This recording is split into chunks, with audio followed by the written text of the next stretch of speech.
Gente, esse caso do túnel é um dos principais assuntos desta quinta-feira. Começou ontem, mas é um dos principais assuntos. A partir de agora, no Balanço Geral, uma tela só, por favor, isso. Olha a polícia trabalhando, indo nos bueiros para ver aonde ia o túnel. Túnel subterrâneo construído por criminosos na zona oeste de São Paulo. Esses dois foram presos.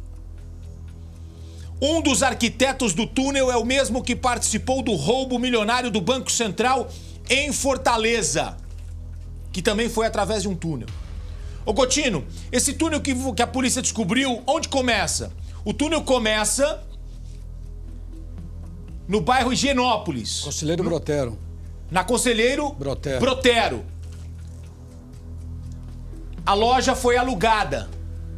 1 quilômetro de túnel e ele vai descendo do Higienópolis, passa por baixo do Minhocão, termina na rede de esgoto, pertinho do Fórum Criminal. Da Barra Funda. Fórum Criminal da Barra Funda. Duas possibilidades. Ou eles estavam se preparando para um roubo milionário, porque existem nas regiões, tem empresas ligadas ao transporte de valores. Mas também surgiu uma nova informação apurada pelo jornalista Renato Lombardi, que uma movimentação vai acontecer, uma movimentação importante, vai acontecer no fórum, dentro de algumas semanas, com os principais nomes de uma facção criminosa, incluindo Marcola, que seria o fundador, o criador, o principal nome desta facção criminosa, o PCC. Renato Lombardi, tudo isso a gente vai ver agora numa reportagem especial que a gente preparou. Balança, vamos lá. A operação policial deixou moradores apreensivos. Ruas da Barra Funda ficaram cheias de carros da polícia. Bombeiros e investigadores vistoriavam bueiros.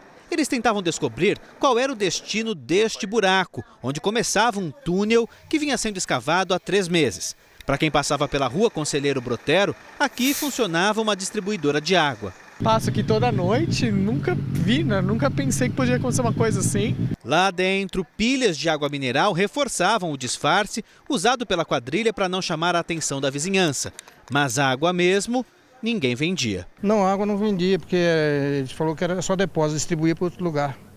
O senhor chegou a vir comprar e aí eles não falaram que não podia vender? Eles falaram que a água não era. A água era só para distribuir, não sei para onde, né? Chegavam a trabalhar com meia porta aberta, as pessoas que passavam ali na frente viam os fardos de água, ouviam o barulho de construção, mas não entendiam o que estava acontecendo, acreditavam que aquilo era um comércio. A movimentação no local era discreta. Essa aqui é a rua onde funcionava a falsa distribuidora de água. A gente observa que é um quarteirão com muitas residências, mas também com comércios. E no prédio usado pela quadrilha, olha, a gente vê que tem muitos apartamentos. Os moradores preferem não gravar entrevista, mas eles contam que jamais imaginaram que lá dentro, olha, dessa porta aqui, que fica inclusive bem na esquina, cruzamento aqui na Barra Funda, que lá dentro um túnel estivesse sendo construído. Este morador diz que às vezes, no começo da manhã, via gente entrando e saindo. De vez em quando chegava, entrava, mas era pouca água, entrava num baúzinho, né? Era um baú e eles, de manhãzinha, eles carregavam, né? Chegavam com mercadoria. O túnel foi descoberto durante uma investigação feita pelo Departamento de Narcóticos de São Paulo. O DENARC apurava a venda de drogas quando descobriu que a quadrilha estava financiando a construção de um túnel. A estrutura montada, extremamente estruturado, bem escorado, com madeiras, um túnel de forma até segura, iluminado ele inteirinho em um sistema de ar, para que possibilitasse as pessoas que estivessem no local permanecessem ali dentro por um bom tempo. Na entrada do túnel foram encontradas baterias, lanternas para escavação, além de fios elétricos que iluminavam o percurso. A estrutura levava a quadrilha a uma galeria que corta a região e deságua no rio Tietê. O local escolhido para abrir o túnel, na rua Conselheiro Brotero, está a quase 1 quilômetro em linha reta do Fórum Criminal da Barra Funda. A polícia ainda investiga qual era o objetivo: atacar a justiça, facilitar a fuga de algum criminoso durante audiências ou chegar a milhões de reais. Os investigadores consideram que a intenção mais provável era chegar até estas empresas que transportam dinheiro. Para isso, o bando teria que construir outro túnel, passando por debaixo do Fórum Criminal para chegar às empresas. Trajeto de 1 quilômetro de distância em linha reta.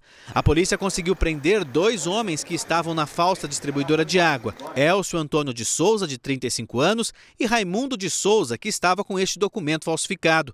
Raimundo era o responsável pela obra. E não é a primeira vez que ele se dedica à construção desse tipo de estrutura para o crime organizado. Em 2005, ele participou do furto milionário ao Banco Central de Fortaleza, no Ceará. Para chegar ao cofre, bandidos alugaram uma casa e construíram um túnel com mais de 70 metros de comprimento. Na época, mais de 160 milhões de reais foram levados pela quadrilha. Ele foi um dos mentores do túnel, responsáveis pela construção, tanto que ele está procurado por este crime, tá? E ele é especialista nisso, é o que nós chamamos de tatuzeiro. Ele só faz túnel. Desta vez, os planos da quadrilha foram interrompidos, mas a ousadia impressionou quem mora na região. É toda uma engenharia inteligente até, né? Se pensar, no caso, fazer todo um plano para chegar em uma empresa de valores é algo surpreendente, né? E nas mãos do crime. Exatamente, podia estar usando para coisa bem melhor, né? É cinematográfico. Tanto é que aquele roubo ao Banco Central em Fortaleza virou filme. Eu assisti. Virou filme. E eles já estavam querendo construir uma nova história cinematográfica agora em São Paulo, saindo do bairro de Higienópolis, chegando à Barra Funda. Os caras começam a construir um túnel muito bem organizado, a arquitetura muito bem elaborada. Ou eles iam atrás de empresas de valores, porque querem dinheiro, ou eles iam fazer um resgate de presos no Fórum Criminal da Barra Funda. São as duas possibilidades trabalhadas por alguns policiais. O Renato Lombardi trouxe aqui a informação. O Felipe Brandão, nosso repórter, está na delegacia que investiga o caso. O Denarc, parabéns pro Denarc, hein? Foi o Denarc que descobriu. Mas, ô Gotino, o Denarc não estuda, não investiga o droga. É o Departamento de Narcóticos de São Paulo.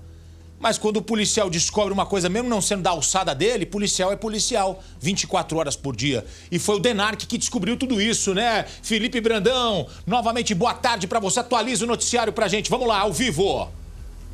Pois é, Gotino, boa tarde novamente para você, para todo mundo que acompanha o Balanço Geral. Exatamente essa é a principal linha de investigação aqui do Denarc. Como você bem disse, eles são responsáveis por investigar, né, crimes envolvendo drogas, Gotino. Eles investigavam essa quadrilha, mas aí no meio da investigação descobriram que essa mesma quadrilha estava financiando essa construção do túnel. E a polícia acredita realmente, Gotino, que eles estavam tentando ter um acesso direto a essas empresas de transporte de valores que ficam ali nessa região. Então, o que eles iam fazer? Eles iam precisar construir, né, escavar mais um túnel, passando por debaixo ali do Fórum Criminal da Barra Funda, um túnel, como bem disse na reportagem, com cerca de 1 quilômetro de distância, em linha reta, também passando ali pelo rio Tietê. Eles teriam acesso a essas empresas através desse túnel. O que a polícia quer agora? Quer aproveitar que esse Raimundo de Souza, que foi citado também na reportagem, ele que já foi condenado por aquele famoso crime, o assalto ao Banco Central,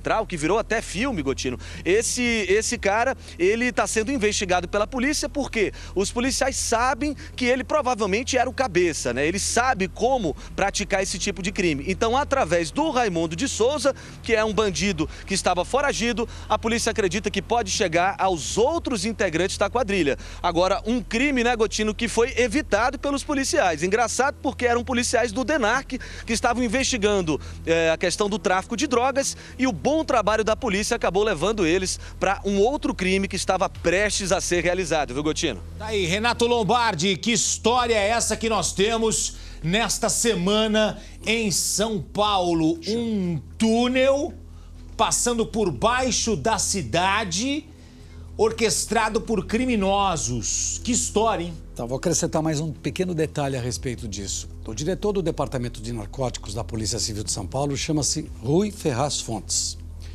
Rui Ferraz Fontes, durante 7 anos, investigou o crime organizado, investigou este crime que atua fora e dentro dos presídios. Sabe tudo, tudo, tudo, tudo. E aí chegou-se exatamente a essa conclusão. Esse túnel serviria também para resgatar presos do fórum do tribunal aqui da Barra Funda. E um outro detalhe importante. Dos 169 milhões roubados do Banco Central de Fortaleza, a polícia recuperou em bens e dinheiro 22 milhões. O resto do dinheiro sumiu. 4 dos criminosos que lideraram aquele assalto levaram quase 100 milhões de reais. Até hoje, nunca mais falou deles, nunca se soube deles. Vem pra cá, por favor. Só pegaram um dos bandidos também logo depois, porque o cara pegou e foi descansar numa cidade aí, numa praia. Aí o cara trazia uma caipirinha e ele dava 100 reais de gorjeta. Foi ou não foi? Foi. Aí o cara fala assim, traz aqui aquele peixinho, como é que é? O porquinho, né? Traz um porquinho pra mim. O cara trazia o porquinho, 100 reais de gorjeta. O cara falou, opa, toda hora dando 100 reais de gorjeta. Alguém falou, chama a polícia que esse cara aí tá fazendo coisa errada. A polícia baixou lá e pegou o cara. Foi assim que prenderam um dos caras, porque outros não foram presos e o dinheiro realmente, a maioria, sumiu, como disse o Lombardi.